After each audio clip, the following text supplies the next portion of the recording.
More from Rowan later, but firstly, when world and Olympic champion Steve Hooker was injured and unavailable to take part in the recent Australian Championships, you could have been forgiven for not noticing who won the pole vault.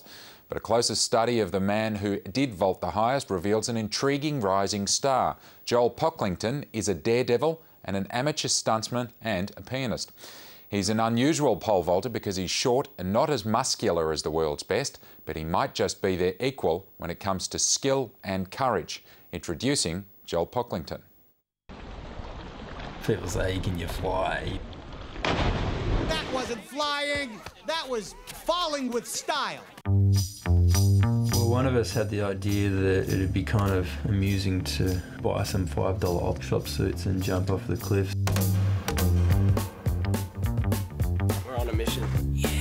As we've sort of progressed through what we do, some of it starts to get a bit more dangerous. So you really do have to prepare and be confident in knowing what you can do and being able to say no to things.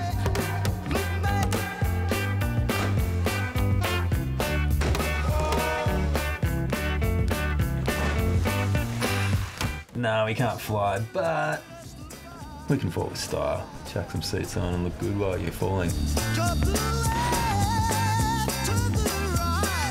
It's pretty exhilarating. Yes, it does give you a bit of a rush. I was probably 10 years old when we went and jumped off at Blairgowrie at the rock pool. We saw these people jump off and that looks cool. When we first went down, Mum and Dad sort of thought these guys were idiots, but we'd been there a few times and found that other kids were doing it. So they sort of let us do that and then we sort of worked our way up. 15th to the 12:05, my brother took this photo of me. Years later, there was a competition running about you got to submit a photo of you doing something manly. So I just thought, oh well, this is pretty cool. Chucked this one on and it ended up winning me $10,000 in Dick Smith vouchers. So that really helped in buying a computer and the cameras and all that sort of gear. I've got about 50 videos on YouTube and all of them combined total views is about 1 million views. My Joel's Crazy Tricks has had about 40,000 views. And I've got about 1,000 subscribers.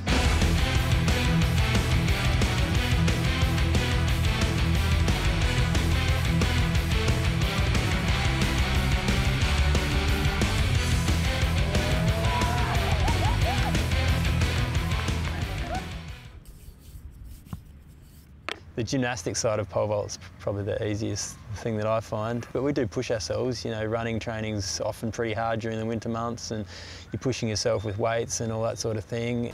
Come on, just jump.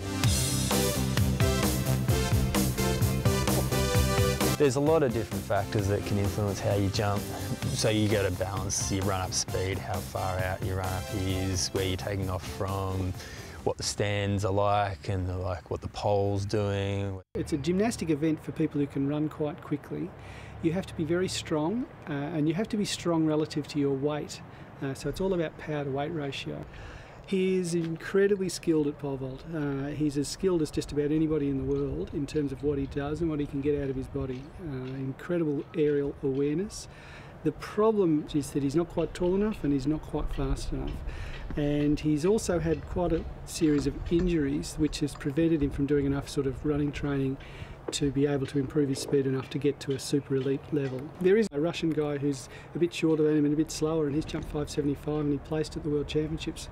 So he's sort of an inspiration. Joel thinks he's the best little man in the world. I competed against him in the World University Games in 2009, but he just takes off about this much further out. And so because he's able to do that, whether he's just probably worked that through his training, getting his foot further out, he can grip a bit higher on the pole. He's got great technique as well, and he's able to jump 5.75.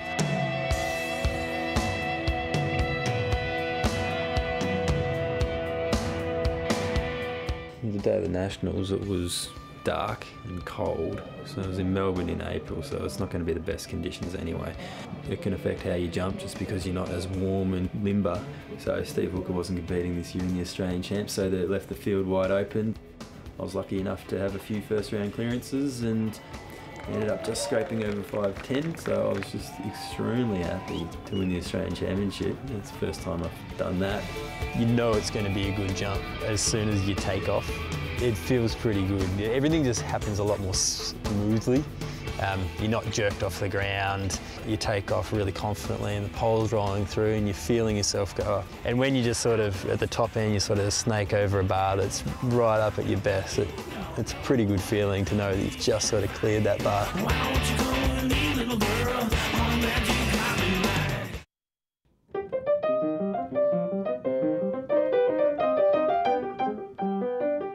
Joel's role with us is as a corporate health physio. His role involves travelling to different workplaces, providing them with what we call on-site physiotherapy, which means that he treats injured workers on-site at different workplaces. He also does other services, things like workplace risk assessments, manual handling training, functional capacity evaluations. Generally speaking, his role is to make sure that workplaces are safe. When I found out that Joel was an employee of ours, but also knew that he completed a lot of these different stunts and had posted a lot of them on YouTube, there was a bit of an irony being in a occupational health and safety role, but also doing these stunts, which were obviously very dangerous. We wanted to obviously talk to him about that, but also we understood from his passion about both. We don't have any issues with him pursuing those extracurricular activities. I think it's good having a good job and then also being able to have the flexibility to come to training every night. Pole vaulters are thrill-seeking, risk-taking type individuals. Olympic gold medalist Steve Hooker was a skydiver. I'd once jumped off 27 metres in this cliff in South Australia and did a ligament in my knee. So I set a limit at 20 metres for a while after that because my coach wasn't too impressed. I just don't want them to show up injured, because if they show up injured then they're wasting my time. Mark's generally okay with it as long as you're safe. You like seeing the end result, like you'll show people my video. It's just part of the makeup of a pole vaulter, being able to be risk-taking, but you've just got to be calculated and sensible and try to not hurt yourself. Hopefully sometime this year I'll look into getting into a stunt course and getting stunt qualified properly, so then I could do stunts in movies or TV shows and things like that. If you make it all about pole vault, then you sort of forget about everything else, and when things don't go well pole vaulting, you don't have another outlet. Ivan Doden produced that story, which might even be on Joel Pocklington's resume when he tries to get a job as a stuntman.